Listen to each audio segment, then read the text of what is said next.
All right, everyone, welcome back to another episode of Quantum Leaps, the show where we interview builders and innovators and creators who are making waves in the Web3 space. And I'm really honored to have Lori Grace Bailey on the show today. Thank you so much for joining me. Thanks, Mango. It's a pleasure to be here. It's kind of the second time we've done this, which people won't know, but we had a little bit of audio difficulties earlier, so we're going to try to rectify that. Glad to be back. One of the beautiful things about Web3 is working with people across the world. Never any internet problems, right? Oh no, never, ever. That's why we call it Rug Radio, right? I'm a Rug Radio Spaces host, and guess what? Life is a rug. There's always a rug in some part of our lives. Yeah, well, we'll have to make a blooper reel or something and include some of last recordings. Bits I like that. So yeah, I like to try to keep these things pretty quick, just because no one has time for so many hour-long podcasts and 8 Twitter Spaces a day. So we'll just jump right into it. You're involved in so many projects in the space. From being a photographer yourself to one of the founding members of My BFF. You're doing amazing things for women in NFTs. You're running Rug Radio. You're a curator at The Hug. I'm probably missing another 5 or 6 projects, I'm sure. So I'm an advisor with The Hug too. So, a diversity, equity, and inclusion advisor. So that's an even bigger role for me personally, just because it means the world to want to try to bring that equity into the space, make sure that we're doing things right. I think we can change the world via Web3, so. Yeah, there's a lot of stuff, but it's fun. I love doing what I do. It's a wonderful place to be. It's a great time to be here in Web3. Absolutely. I mean, I think equity, is really one of the things that is, most critical to Web3 in general, like lowering barriers to entry and, connecting dots across borders and all these sorts of things. So, I think it's super important and maybe something that some people feel like maybe we're losing touch with a little bit as the space kind of, goes in different directions and is exploring sort of different sectors. But so for anyone that might not be familiar with you or your projects, could you give us like just a little bit of background on yourself and how you found your way into all of these situations and maybe what some of them are all about? Yeah, like the rest of us, there had to be that bridge, that huge crypto bridge for us to get past, early on. I've been a wedding/extreme weather photographer since 2015, when I started to buy the gear and started to take photos of people, portraits of people, and events and weddings, which are very high adrenaline. But then I also have always had a passion for extreme weather, passion for capturing storms or witnessing storms, because I live in the desert Southwest. And I always wanted to be a tornado chaser and all that stuff. And now I get to chase extreme weather and lightning and you name it. I'm always in the pursuit for capturing something extraordinary with the skies that when it happens. But then back a couple of years ago, a couple of friends at the job I worked with were toying around with their phones, and I thought they were playing Call of Duty. Turned out they were jumping into crypto. They did the apps, the early apps, talking about Dogecoin and what are you guys doing? And they brought me into their world, and I was like, oh, I can throw a little bit of money. I might have a little bit of spending money and they're like, no, don't invest anything that you can't afford to lose. I was like, okay, all right, that makes sense. Great starting point. Did that.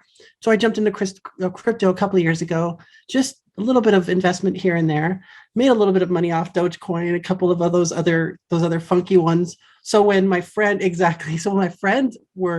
started to sell their NFTs, their photography, their extreme weather NFTs in the space last May and June, I was like, wow, because it's not easy selling all of this really amazing content that extreme weather producers or photographers can capture. It's not easy to sell it to the media streams, like AP and Reuters and the news media outlets without making basically nothing. Like you can sell it, they take all the money, they use your work, and you get pennies. If anything, you get crumbs.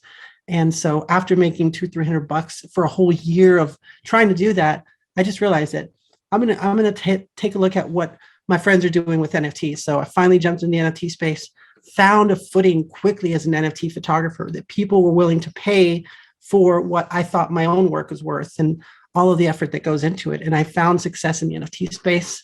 And then moving on from there, just having that welcoming party for me with some of the world's best photographers. I had no idea, Mango, that that I was even in spaces where these award-winning Nat Geo photographers, I had no idea who I was talking to. And later on, people were like, "Are you kidding? Didn't you just realize who you were with?" I'm like, "No." They were just like, "Hey, how can I help you?" What an incredible experience. So that, all that being said, I want to reciprocate that. And I want people, when all these new people coming into this space going, "What the heck is this about?" I just want to help to be that welcoming party too, and let people know that there are others here to help them along that journey. Well, isn't that one of the most beautiful things, right, about, seeing artists succeed in Web3 is that, their first reaction is not to like hoard it away, but to give it right back, Yeah, and right. like lifting up our other artists. It's pretty incredible, right? Like, you would think that the old way of doing things in Web 2 is, oh, I need to be the influencer. I need to have as many more followers than you, Mango. I need to have 100,000. And it's You do. cool that you have your 10,000, huh? You do have more More. followers than me. Okay. Oh, okay. Well, I mean, but the thing is, it doesn't matter. It's not about that. And you get to Web 3, people are, all of that stuff is put aside, and it's like, hey, let's celebrate your creativity.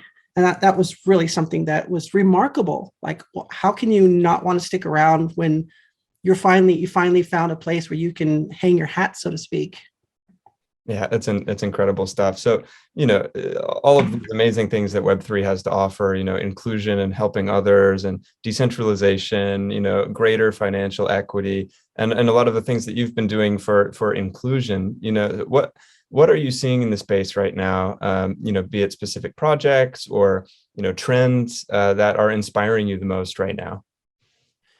You know, um, so I am so glad to see that there are a lot of people succeeding. There are a lot of people struggling still even now, and they're trying to get their footing. But I'm just impressed that there are lots of people. I'm just one person, but other people like myself that want to see others that want to see others succeed in this space. There are these projects like My BFF, who are trying to onboard more women and non-binary into the space and give them access, that same access to that capital. Hopefully, Randy Zuckerberg's hug with Debbie soon. They're trying to do that same thing with that level of outreach and curation, just trying to give people that extra footing that they need to whether it's a generative project or whatever. For me, my focus, of course, is on women and non-binary people, just because I see that there's so few of us when we get here. So I want to try to get more people here. It's not that I don't like the men. I love the men, and I always say it was the men when I first got here. It was a group of photographers, and they were mostly men, and they were just so welcoming. So we need everybody to work together to find our success and to make sure that WAGMI culture. If we're all going to make it, then let's definitely dig deep and let's make sure that we bring everybody else with us. Absolutely. So are there anything, are there things that you think that the space could still be improving upon to help move towards that goal? Or, like, can you give me some specific ideas about, how can people be doing a better job, including more people and lowering those barriers, opening the doors, yeah.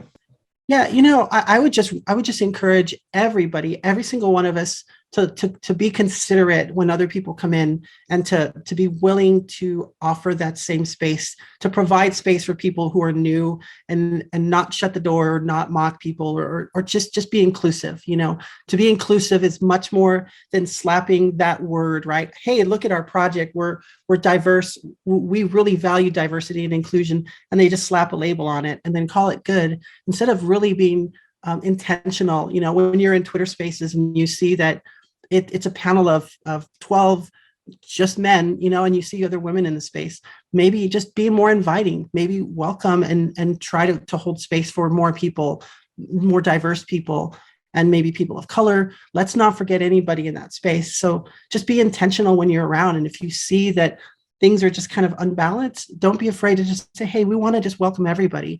And don't be afraid to just make sure that the door feels open for everybody, because when you do that, people will step into that and they'll be appreciative of that.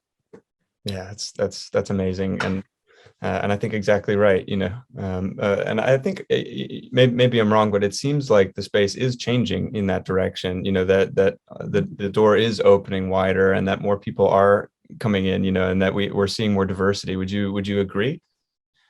I would most definitely say yes. And I would say that there's a lot of work to be done. But the fact that so many people are willing to say, yes, let's have that discussion, but without sucking the air out of the room. I've been thinking through that lately. It doesn't have to be something where everybody just kind of rolls their eyes like, okay, we got to dig deep. We've got to figure this out. Instead, we can learn to celebrate everybody's unique, diverse, instead of just making it the topic, let's embrace that, but let's celebrate the uniqueness that each artist or each person in this space can bring to Web3. That's what excites me most, right? Like, I'm sure when you see art, you can get lost in foundation or something where you just want to, because there's so much diversity in the art itself.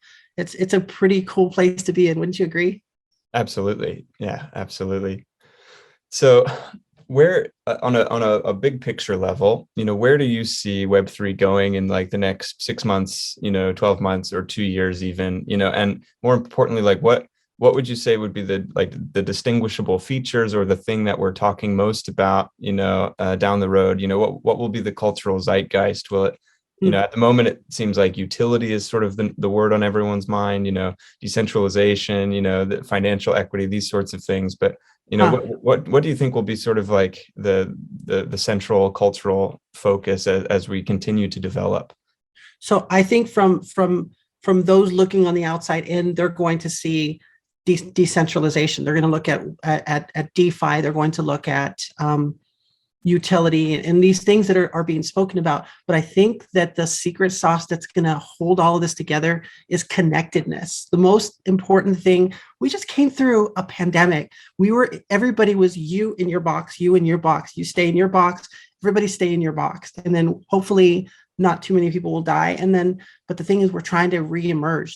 There's a reemergence of the human spirit that's longing for that connectedness. And that's why I've discovered, even in my own spaces, more and more people wanting to join Web3 when they get here. I like to say this, and I'm sure I'm not the person who thought this up, but I like to say that I came for the coin / Bitcoin. I came for the coin, but I stayed for the community.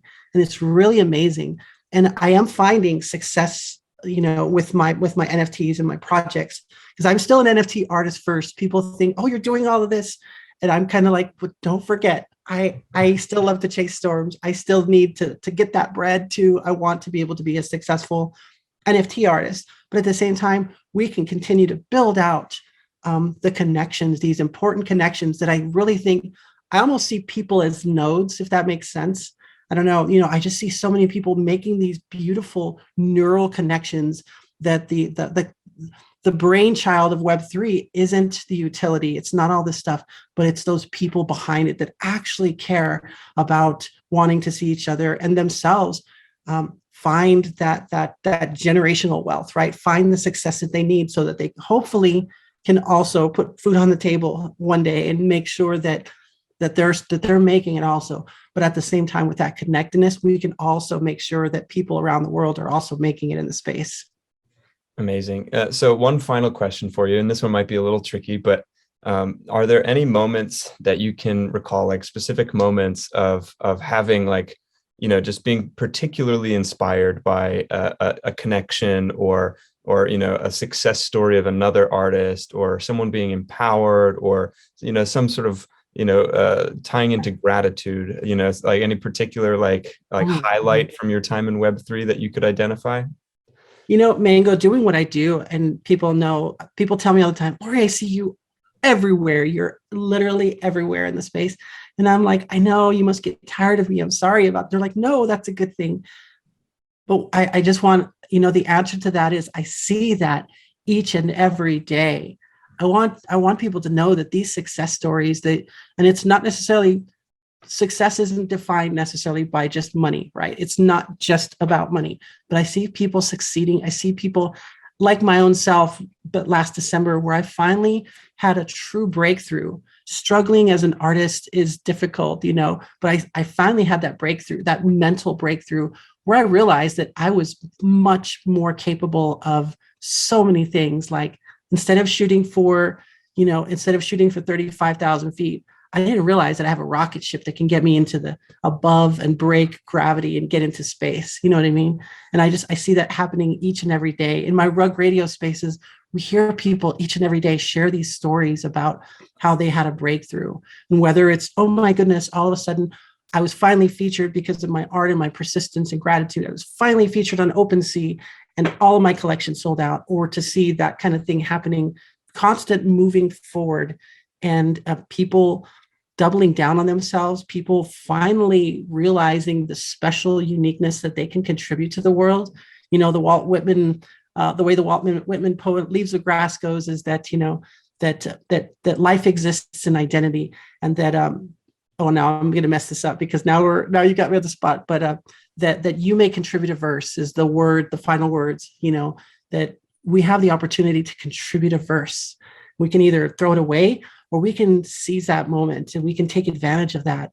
And when people step into that power, they realize that they can contribute a verse. So I have to just say, I could come up with 100 or 1,000 different stories that you just asked me about, because I see them daily. I really do. Wow, what a beautiful way to wrap that all up. It's been really an honor to have you on the program today. You're doing just incredible and inspiring stuff. So thank you so much. And yeah, we'll be sure to, you know, make sure everyone who's watching to go join on the Rug Radio. You know, you're doing that, you said 3 times a week, yeah? Yep. It's all on my profile. If you look at under Lori Grace AZ on Twitter, you'll find my profile, and you'll find all the stuff that I do at the very top. So you can click through, find my art, all that good stuff. Amazing. Well, Lori, thank you so much for joining us today. I really appreciate your time. Thanks so much for having me, Mango. This was great. Until next time.